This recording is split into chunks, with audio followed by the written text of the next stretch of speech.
माता दुर्गा जी पहले स्वरूप में शैलपुत्री के नाम से जानी जाती हैं। ये नव दुर्गाओं में प्रथम दुर्गा है। पर्वतराज हिमालय की पुत्री होने के कारण माता पार्वती को शैलपुत्री भी कहा जाता है। पर्वतराज हिमालय के घर पुत्री रूप में उत्पन्न होने के कारण इनका नाम शैलपुत्री पड़ा। नवरात्रि के प्रथम दिन योगी अपने मन को मूलाधार चक्र में स्थित करते हैं और यहीं से उनकी योग साधना का प्रारंभ होता है। राजा प्रजापति दक्ष ने एक बहुत बड़ा यज्ञ किया जिसमें शंकर जी को निमंत्रित नहीं किया गया था। इस बात की जानकारी सती को हुई तो उनका मन विकल हो उठा। उन्होंने भगवान शिव को इस बारे में बताया। तब शंकर जी ने कहा कि प्रजापति दक्ष उनसे किसी कारण से नाराज हैं, इसलिए यज्ञ में नहीं बुलाए हैं। बिना निमंत्रण वहां जाना ठीक नहीं है। सती नहीं मानी और उस यज्ञ में चली गई। वहां जाने पर उनको अपनी गलती का एहसास हुआ क्योंकि सभी लोग उनको अनदेखा कर रहे थे। कोई ठीक से बात भी नहीं कर रहा था। माँ ने बस प्रेम से उनको गले लगाया। लोगों के इस व्यवहार से सती और दुखी हो गई। वहां पर उनका और उनके पति भगवान शंकर का तिरस्कार हो रहा था। दक्ष ने उनको कटु वचन भी बोले। तब सती का मन क्रोध से भर गया। शिवजी के रोकने के बाद भी वह अपने पिता के यज्ञ में शामिल होने आई थी। क्रोध और ग्लानि के वशीभूत उन्होंने स्वयं को उस यज्ञ की अग्नि में जलाकर भस्म कर दिया। इससे शंकर जी भी उद्वेलित हो गए और उन्होंने उस यज्ञ को भी तहस नहस कर दिया। फिर वही सती अगले जन्म में शैलराज हिमालय की पुत्री के रूप में जन्म ली। वही शैलपुत्री नाम से विख्यात हुई। उनको पार्वती और हेमवती नाम से भी जाना जाता है। नवरात्रि की प्रथम देवी माँ शैलपुत्री है। आज पूरे दिन माँ शैलपुत्री का ध्यान करने से अनंत फल की प्राप्ति होती है। उनकी कृपा से भय दूर होता है, शांति और उत्साह मिलता है। वे अपने भक्तों का यश, ज्ञान, मोक्ष, सुख, समृद्धि आदि प्रदान करती है। उनकी आराधना करने से इच्छा शक्ति प्रबल होती है। माँ शैलपुत्री पूजन मंत्र वंदे वांछितलाभाय चंद्रार्धकृत शेखराम वृषारूढ़ा शूलधरा शैलपुत्री यशस्विनी या शिवरूपा वृषवाहिनी हेमकन्या शुभंगिनी पद्म त्रिशूल हस्त धारिणी रत्नयुक्त कल्याणकारिणी। आज सबसे पहले घट स्थापना और पूजन संकल्प के बाद माँ शैलपुत्री की पूजा करें। उनको अक्षत, सफेद फूल, सिंदूर, धूप, दीप, गंध, फल, मिठाई आदि अर्पित करें। इस दौरान उनके पूजन मंत्र का उच्चारण करें और माता शैलपुत्री की कथा पढ़ें। माता शैलपुत्री को दूध से बनी मिठाई का भोग लगाएं या फिर गाय के घी का भी भोग लगा सकते हैं। इसके बाद घी के दीपक से माँ शैलपुत्री का आरती करें। पूजा का समापन क्षमा प्रार्थना मंत्र से करें। माँ से पूजा में कमियों और गलतियों के लिए माफी मांग ले। उसके बाद मनोकामना पूर्ति के लिए प्रार्थना करें। सबसे पहले माँ शैलपुत्री की तस्वीर स्थापित करें और उसके नीचे लकड़ी की चौकी पर लाल वस्त्र बिछाएं।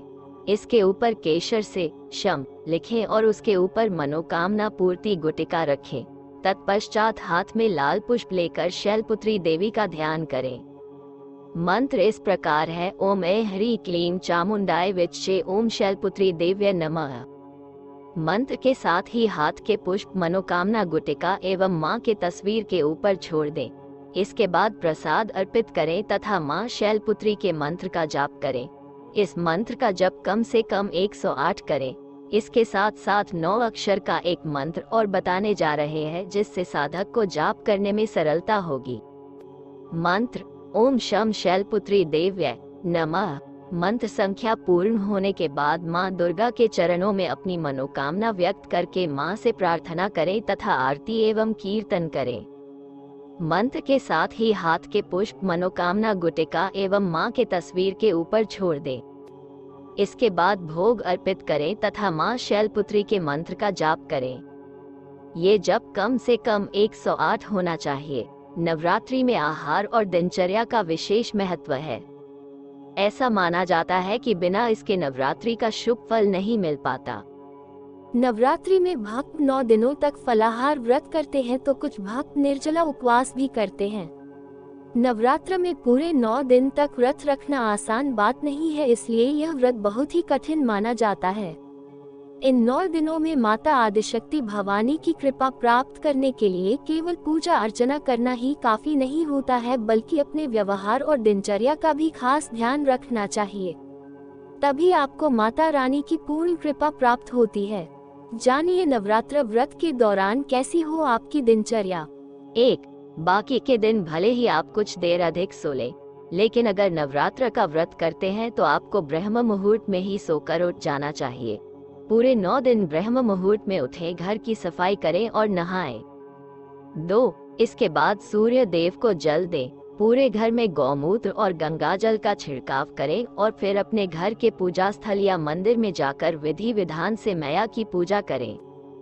3. व्रत उपवास में माता जी की पूजा करने के बाद ही फलाहार करें, यानी सुबह माता जी की पूजा के बाद दूध और कोई फल ले सकते हैं।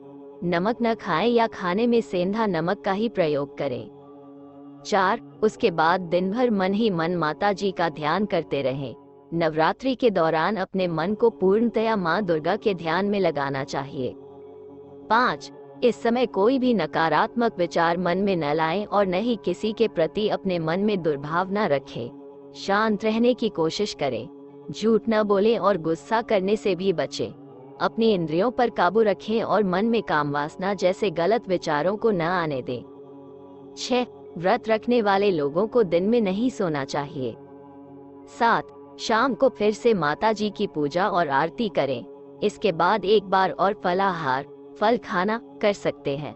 अगर न कर सके तो शाम की पूजा के बाद एक बार भोजन कर सकते हैं। 8. माता जी की पूजा के बाद रोज एक कन्या की पूजा करें और भोजन करवाकर उसे दक्षिणा दें। नवरात्रि के दौरान तामसिक भोजन नहीं करें, यानी इन 9 दिनों में लहसुन, प्याज, मांसाहार, ठंडा और झूठा भोजन नहीं करना चाहिए। 9. नवरात्रि के 9 दिनों तक साफ सफाई का विशेष ध्यान रखना चाहिए। इन दिनों में क्षौकम न करें, यानी बाल और नाखून न कटवाएं और शेव भी न बनावाएं। इनके साथ ही तेल मालिश भी न करें। नवरात्रि के दौरान दिन में नहीं सोएं। 10. नवरात्रि के व्रत उपवास बीमार, बच्चों और बूढ़ों को नहीं करना चाहिए, क्योंकि इनसे नियम पालन नहीं हो पाते हैं। 11. घर के मंदिर में कभी भी अंधेरा न रखें, किसी न किसी तरह से उसमें रोशनी आती रहे। 12. कभी भी घर को अकेला न छोड़ें। अखंड ज्योति जला रहे हैं तो उसमें समय समय पर घी डालते रहें। 13. व्रत रखने वाले लोगों को 9 दिन विधि विधान माँ की पूजा करनी चाहिए और कथा भी सुनी या पढ़नी चाहिए। माँ शैलपुत्री के मस्तिष्क पर अर्धचंद्रमा विराजित है, इसलिए यदि जातक की कुंडली में चंद्रमा निर्बल है तो उसे बलिष्ठ करने के लिए माँ शैलपुत्री की आराधना अति उत्तम है। देवी शैलपुत्री के हाथ में सुशोभित त्रिशूल जातक की कुंडली के छठे भाव, जो कि शत्रुओं का भाव है, उसे निर्बल करता है। शत्रुओं को परास्त करने के लिए भी माँ शैलपुत्री की आराधना करनी चाहिए। माँ के हाथ में उपस्थित कमल पुष्प जातक की कुंडली के 12 भाव, जो कि कुंडली का अंतिम भाव है, का प्रतीक है। 12 भाव को भी बलिष्ठ करती है माँ शैलपुत्री। माँ शैलपुत्री देवी पार्वती का ही स्वरूप है, जो सहज भाव से पूजन करने से शीघ्र प्रसन्न हो जाती है और भक्तों को मनोवांछित फल प्रदान करती है। मन विचलित होता हो और आत्मबल में कमी हो तो माँ शैलपुत्री की आराधना करने से लाभ मिलता है।